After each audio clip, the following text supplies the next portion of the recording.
has there ever been a time in your past, because of work or because of a certain friendship or a circle or because of school or whatever, has there ever been a particular point in your life where something has happened or something is happening where you felt either ashamed or a time where you didn't want to reveal that you were African because of the way you would be treated or perceived? Never. Serious? Never. Because, like I said, I think it stems from how I was brought up. Though I'm British born, if you ask me first, I'll say I'm Ghanaian, but I'm British born. I've had this dispute with the next brother, but I'm Ghanaian, but I'm British born. Right? The way my parents raised me, I ate all the African foods. Yeah. I went to all the African parties. My mother more so spoke to me in our native language.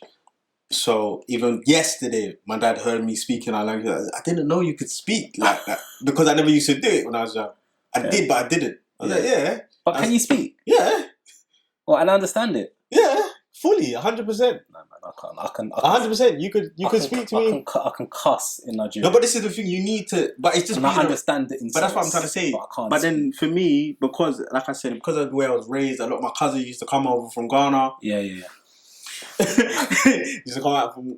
So I was always around it. So it wasn't a thing to me. So I've never And then. But the interesting thing is like, it's almost like what had happened was, like when you were young, just like how you give the example of this whole Ali G thing. Yeah.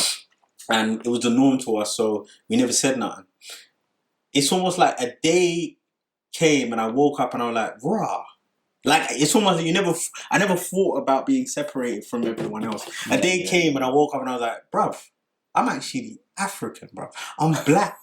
I'm like, like I never really saw it. Like if I was with the Jermaine or whoever, we were all just playing, or I don't know, Igan from Cyprus. I didn't really think about it like that. But when I got older, I was like, only because of how I was treated by people, whether at work or in school or whatever, then I was like, rah, I'm actually African. Yeah. So then as time progressed, and then as you know, with my thing that happened to me when I was young, and that was racial. No, I've never been. Never. I've always, like I said, for me, it's been there. My name, my surname is African. Yeah. My skin is, I'm dark skin. Do you understand? Yeah. So I've never... I guess for you it's different because you, with your, like you said, your upbringing and whatnot, first of all, your name is just like, blam. So there's no getting away from anything. And then on top of that, I think me and you have had a similar upbringing in terms of like culture. I think I ate all the foods. I was around cousins and family and all the time and whatnot.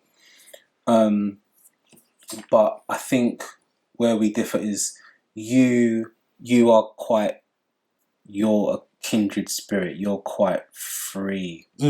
And you need to be free to do what you want to do. Exactly. You don't like systems. You don't like to conform to stuff or to anything. Not really. And so the route that you took after school, it was just you're doing you and you're doing whatever you like, where your heart is leading you, and that's the route. I think for me, where I differed is that my name sounds like, if you see my name on a piece of paper on a CV, you wouldn't know that I was African at all. You would think, oh, he's British. Do you know what I mean? Like, of course, that's what you would think. First name and surname, bro. Do you know what I mean? Yeah. So, and then on top of that, the route that I took was quite rigid because, and it had to be rigid because I was into my football. I took the football route. So for me when I signed my first contract. When I was, how old was I? 16, 17, I think I signed my first contract. But obviously I'm not getting paid anything much at all. So I still needed to work, but I needed to do a job that allowed me to still train in the evenings during the week, midweek games are always in the evening, so I needed to be free at 7, 8 o'clock. Do you know what I mean? I need to be available. And I needed my weekends to be free because we played on Saturdays. So I basically needed a Monday to Friday 9 to 5. Yeah. So I had to join the corps. So I had to join the corporation. So I had to get into the system. So that led me down a different route to you, bruv. Whereas before we were always like that, bruv. Whether it's music, dancing, rapping, I was into everything. Yeah. We were the same. Do you know what I mean? So, and the reason why I say this is because I have had an incident or a couple of incidents where I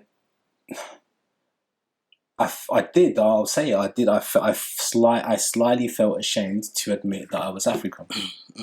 And one of those incidents I'll explain is I worked for a bank when I was younger. Don't ask me how I got the job, but I think the recruiter lady fancied me or something because I did not have the qualifications to be working at that bank. Yeah.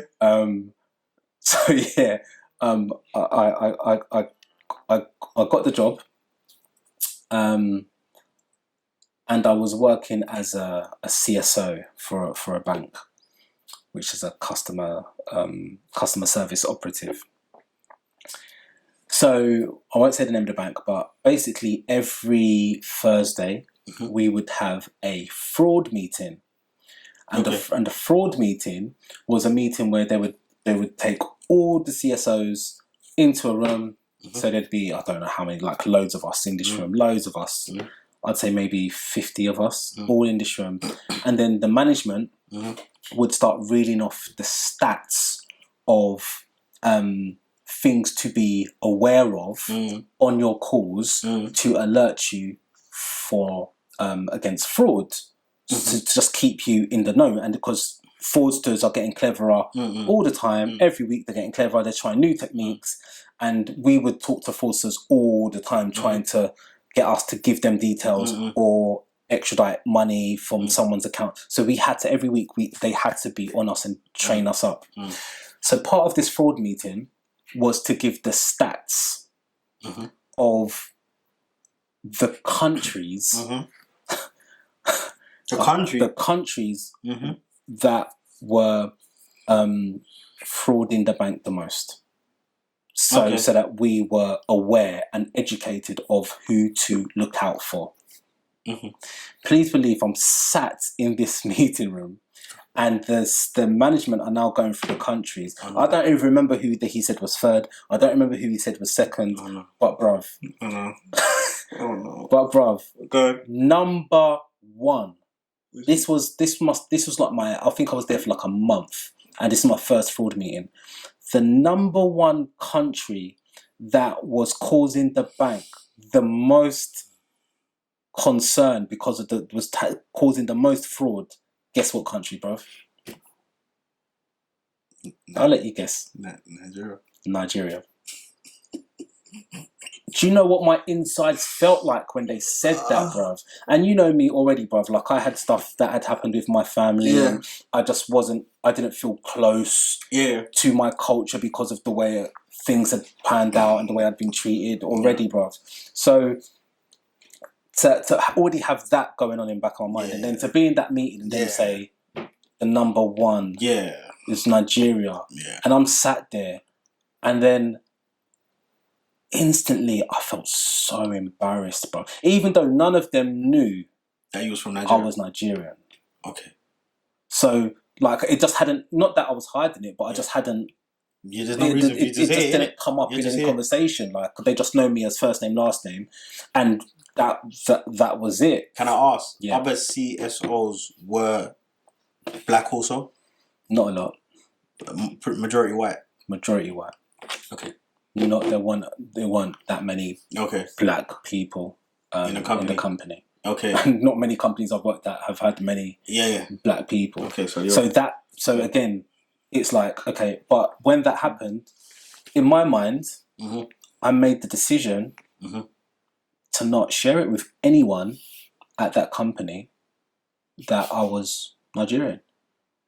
I just made that decision not to do it because working for a bank as a CSO and the number one fraudsters being Nigerian, if for me to sort of shed that to them or share that to them that I'm Nigerian, they monitored us for everything. Like if you spent too long looking at someone's account, you used to get like a flag. If you weren't back at your desk at a particular, you get a flag. Like they were on you. So I'm thinking if I shared with them that I was Nigerian, I think it would have been a problem.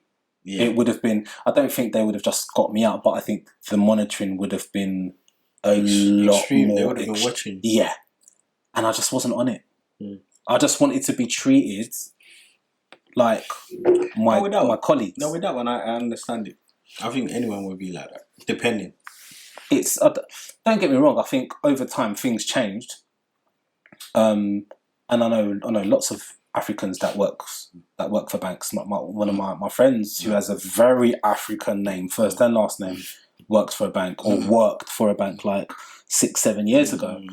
So things progressed slowly, but at that time when I was really young and I worked for them, I couldn't. My alarm's going off.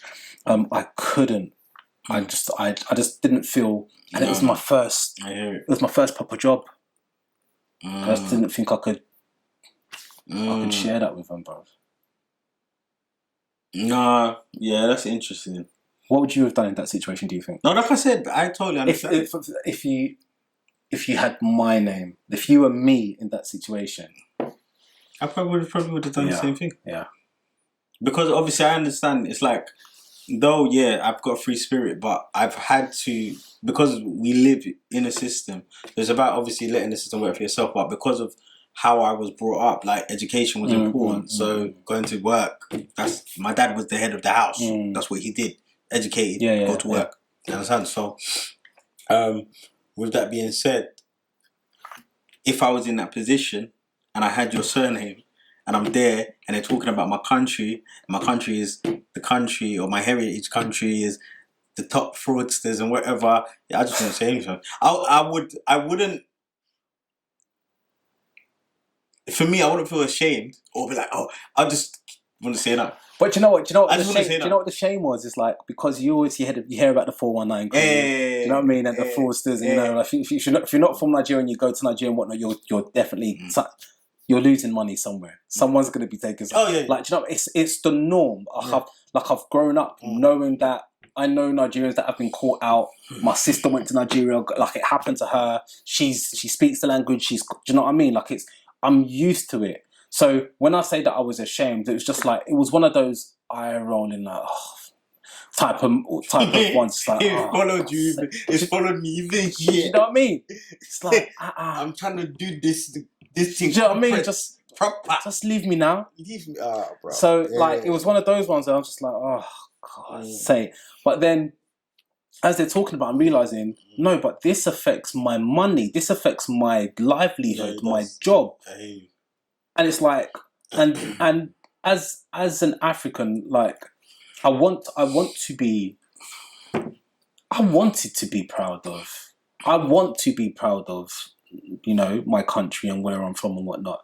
And I think when you're young and you don't have good mentors, you don't have people that are, you know, that are trying to help you develop and understand and get educated on not just your heritage or see the negatives, but I felt like I didn't have any counterbalance. I didn't have anything to oppose all the negatives that I was seeing from my culture. There was no one educating me or trying to show me the goodness of my culture. So I took all of that, and then I go to my job, I get that, and then, you know, I was living by myself at that point. I'd moved out, so it's just like I didn't have any role models. So in my mind, it took me a long time to get from that all the way to where I am today, where I've built up that respect, foundation, and affection for where I'm from. It took me a long time.